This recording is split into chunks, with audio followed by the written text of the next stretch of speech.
You know, you probably can't tell right now, but I'm sad. This is my sad face. I'm sad because this is my last day with this car. This has been my daily driver for the last month, but tomorrow it's going back to BMW. And to be quite honest with you, I've completely fallen in love with it. Which is why, for today's shoot, I have dragged Andy and Louis to one of my favourite bits of road at the crack of dawn before the world wakes up, for one last proper drive. This is the BMW i4, and this is fully charged. Oh, what a car. What a car. Farnborough, Amsterdam, San Diego, Sydney. The world's #1 festival of clean energy and electric vehicles is coming to you. Whether it's Fully Charged Live Europe, supported by Mobility Service, or Fully Charged Live UK, supported by LV, we can't wait to see you there.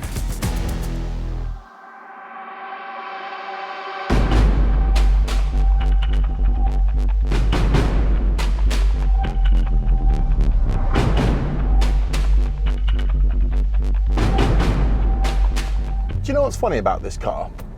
Before BMW loaned it to me, I really wasn't paying much attention to it. I think it's because at the tail end of last year, BMW sprayed out 3 new EVs very quickly. The iX3, the iX, and this. And it was the bespoke flagship iX that most grabbed my attention and most of the headlines with its bejeweled interior and inexplicable face.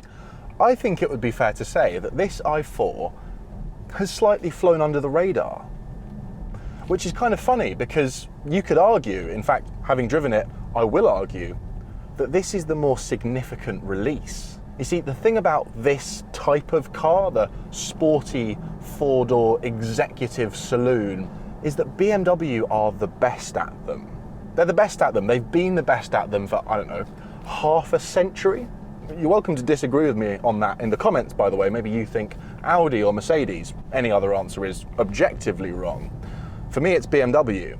So what this car is then, is BMW playing to its strength. It's BMW doing what BMW does best, just with electric power for the first time.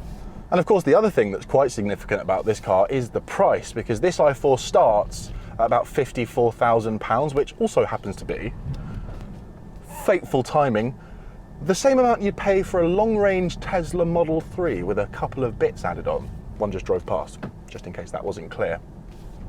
And we do try very hard on Fully Charged not to compare every new car to the Teslas, because it's just a bit trite, really. Also because anytime I mention Tesla in any capacity, at least 9 people on Twitter get really cross with me. The thing is, today, we kind of have to do the Tesla comparison because this is categorically a Model 3 rival. BMW will absolutely believe that this car can steal a big chunk of customers from Model 3s and also Polestar 2s. And you know what? I think so too, because this car, it offers things that those two don't have. Anyway, more on that in a second. Let's have a little nosy round it first.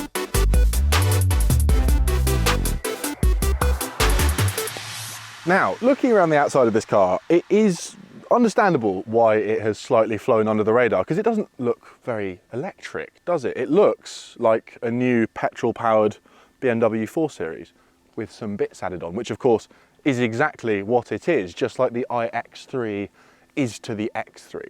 And if you're a regular on the channel, you'll know that this type of EV construction often irks me. You know, the sort of afterthoughty, take an ICE car, push some batteries up its bum, call it a day method.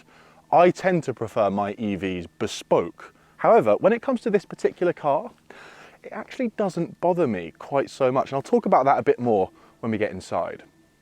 In terms of specific designy bits, well, there are those grills again.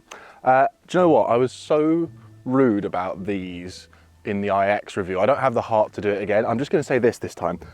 They're not for me. Oh! That being said, I think from every other angle, this is a fantastic looking car. The sort of side angle, the rear 3/4, very BMW. It's that thing I like in great BMWs where it's sort of muscular and sporty, but without being showy or too loud. Now then, interior of the BMW i4. Do you know what? BMW are just so good at these lately. The iX for me, I said it in the review, one of the finest car interiors I have ever sat in. And the i4 is lacking some of the quirkiness of the iX. None of my buttons look like precious stones. The steering wheel is, well, steering wheel shaped. I'll let you decide for yourself if that's a good thing or a bad thing. What I will say is that it's just as brilliant to use. This cabin is just so intuitive. Everything is where you think it's going to be. The things that you want real physical buttons for, my driving modes, my volume knob, my demist, the stuff on the wheel gets physical buttons. The rest is tidied away into this infotainment system, which is not just beautiful to look at, but so simple to use and ultra responsive. Look at that, look at that, yes. BMW are at the top of their game with interiors at the moment. This infotainment system is one of my absolute favourites. I like having a spinny knob. I've talked about this. It feels safer when you're driving, operating a thingy like that instead of reaching up and blah, blah, blah, blah. The highest praise that I can pay this cabin is that nothing in here annoys me. Nothing inconveniences me, irritates me on a daily basis. And that really is the best thing that you can say about a car interior.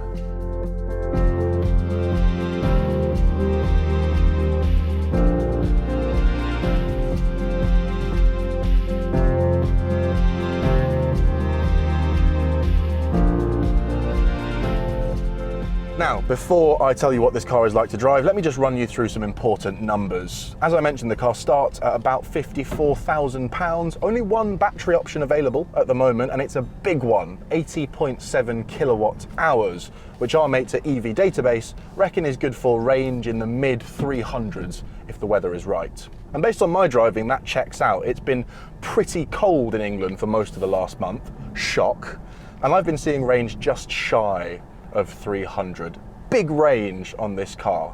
Single motor eDrive 40 version, which is the base car, has about 330 horsepower. It can do 0 to 60 in around 5.7 seconds. Top speed is somewhere in the 110s, and don't ask me how I know this, but it does not struggle to get there, nor does it have any issues sitting at high speed. It's a BMW, it shouldn't. Now, if you want the M Sport Vettel dual motor super spicy M50 version of this car, that's going to set you back at least £70,000. And the first thing I have to say from driving this car is don't bother. Don't bother with that M50. This is the one you want. I've driven both. I prefer this one. The amount of power I have at my disposal in this car is more usable. The suspension is set up slightly softer, which just feels a bit better suited to the kind of bumpy British B road that I tend to do most of my driving on. And actually, this kind of feels like a bit of a recurring trend at this point. I often find myself recommending not the top version, but the one underneath it when it comes to electric cars. It seems to be happening more and more often. My theory is that in this new electric world, it's increasingly hard to justify forking out the extra quiche for that more powerful version because A, the additional power directly impacts range, and sure enough, the M50 has less range than this car, and B, the base car is probably quick enough because electric cars are quick, and this one, yeah,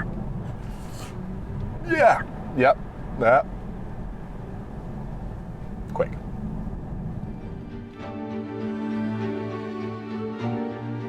But is it any good to drive? Is this an enjoyable driver's car?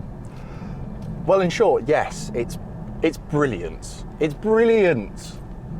It still boggles my mind that so many people think electric cars can't be proper driver's cars on the basis that they don't have an engine or a gearbox. And sure, engines and gearboxes tend to be quite central to giving a good driver's car its personality. So it's harder to make an EV really engaging. There's no question about that.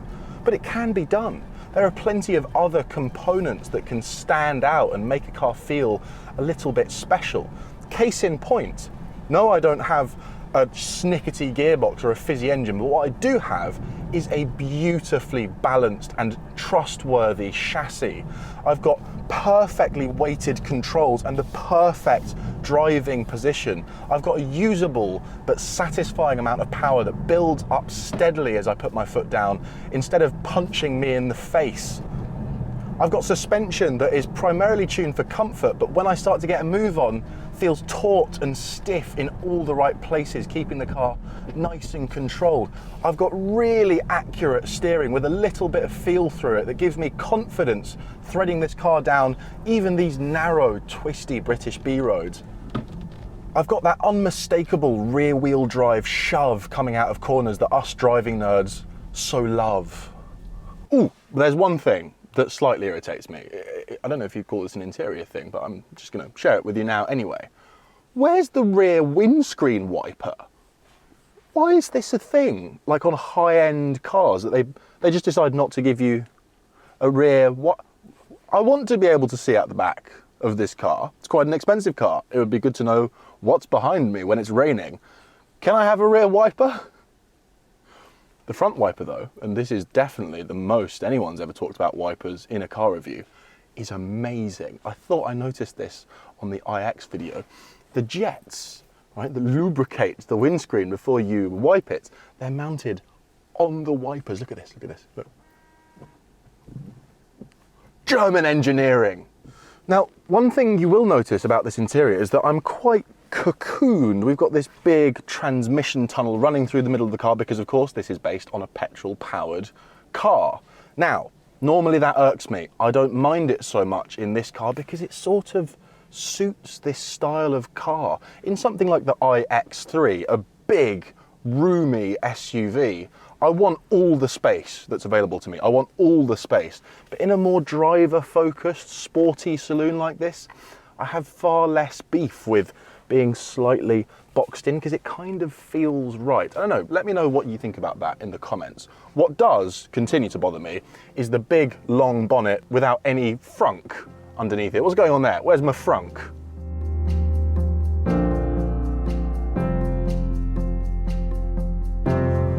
But of course, this isn't a sports car, it's not a supercar, it's a four-door family car. So what is just as important, if not more important than its sporty handling, is the fact that if I just press this comfort button down here, ooh, look, my dials go cool, calming colours. The throttle becomes a lot more gentle, the steering becomes lighter, the suspension becomes softer, and now I just have a lovely electric family car. And a very nice one. At that, I've got a nice comfy seat, the infotainment is fantastic, I've got cruise control. In this slightly specced up version, I've got an excellent sound system, which I'm quite a big fan of. You know, a long time ago, at an old job, I wrote an interview for James May. And one of the questions I wrote for him was, if you had to spend the rest of your life driving one car, what would it be and why? And rather surprisingly, he chose a entry-level BMW 3 Series, a bog standard 320i. Because, he said, that's all the car that anyone could possibly need. That is exactly how I feel about this i4. I can barely think of a single use case or scenario where this car wouldn't fit into your life seamlessly and just feel like an old friend after a couple of days. I can say with absolute confidence that this is one of the finest electric cars on sale today, but what I really love about it is how much it feels like a BMW. Seeing a car brand that's been making cars for 100 years successfully inject its DNA into an EV, that brings a big smile to my face. Because for a long time there were fears that in the electric future all cars would drive the same, they'd all feel the same. This is further proof that that's a load of rubbish. When the world is all electric, BMWs will still feel like BMWs. Porsches will still feel like Porsches. The essence of those ICE cars that I loved growing up will live on in their electric successors.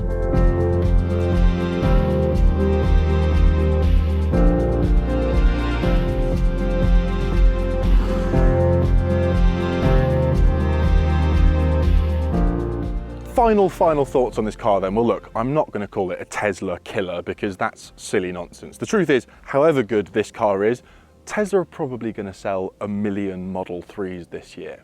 But in my personal opinion, this is the superior car. In terms of the material quality, the fit and finish, and the way it drives, it is leagues above the Model 3.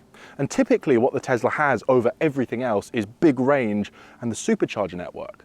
But this has it matched for range. And the supercharger network, well, that's opening out to everyone else later this year. So yes, I like it more than the Tesla. Do I like it more than a Polestar? Ooh, I think I do. Both great to look at, both beautifully made. The Polestar is quite a bit cheaper. You can have a fully loaded one of those for the price of an entry-level one of these, but this is just better to drive. And in my silly book, that goes a very long way. I think the point I'm trying to make here is it's all about personal preference. Don't take my opinion. I'm a silly, biased nitwit. They're all fabulous cars. Go and test them. Find out which one suits you and your use case best. Is that diplomatic enough? Please don't send me angry messages, Tesla people. Right. Please make sure to like and subscribe. Leave a comment down below, because even if it just goes, it helps the channel grow. And if you have been, thank you for watching.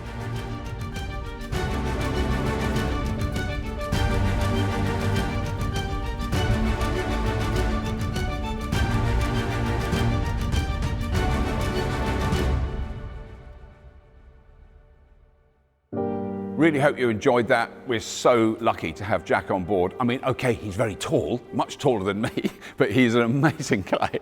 Really knows his stuff. Just knows a lot about cars, which is I really, really appreciate. Here's another episode that Jack did, an absolute classic. Do have a look at that. That's our latest episode just come out. Up there, you can subscribe to Fully Charged Show, and up there, you can support us on Patreon. Thank you.